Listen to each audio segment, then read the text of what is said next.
السلام علیکم ویورز، آپ کو بتاتے چلیں کہ پاکستان کی جانب سے آئی ایم ایف کی چاروں شرائط پر عمل درآمد کے حوالے سے جائزہ مشن کو آگاہ کر دیا گیا ہے، جبکہ وزیر خزانہ اسحاق ڈار کا کہنا ہے کہ آئندہ ہفتے تک آئی ایم ایف کے ساتھ اسٹاف سطح کے معاہدے پر دستخط کا امکان ہے۔ وزارت خزانہ ذرائع کا کہنا ہے کہ پاکستان نے آئی ایم ایف کی تقریباً تمام شرائط پوری کر دی ہیں اور زر مبادلہ کے ذخائر میں اضافہ سے متعلق دوست ممالک کی جانب سے فنانسنگ کی یقین دہانیوں کے بارے میں بھی آئی ایم ایف کو آگاہ کر دیا گیا ہے۔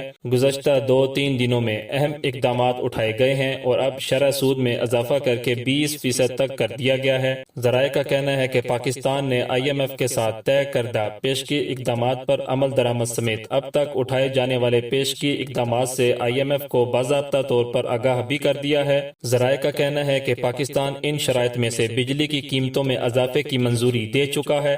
ڈالر کے مقابلے میں روپے کی قدر بھی کم کر دی گئی ہے۔ اس کے علاوہ پاکستان نے کسان پیکیج اور برآمدی شعبے کے لیے بجلی کے بلوں پر سبسڈی ختم کر دی ہے۔ اس کے علاوہ پاکستان نے آئی ایم ایف کو گھریلو صارفین کے لیے بجلی بلوں پر سرچارج جولائی 2022 سے لگا کر وصولیوں کے شیڈول سے بھی آگاہ کر دیا ہے۔ وزارت خزانہ کے ذرائع نے بتایا ہے کہ شرائط پر عمل درآمد کے حوالے سے پاکستان نے ای میل کے ذریعے آئی ایم ایف کو پیشگی اقدامات سے آگاہ کر دیا ہے۔ واضح ہے کہ آئی ایم ایف نے اسٹاف لیول معاہدے سے قبل ہی پاکستان پر متعدد شرائط پوری کرنے کے لیے دباؤ ڈالا تھا۔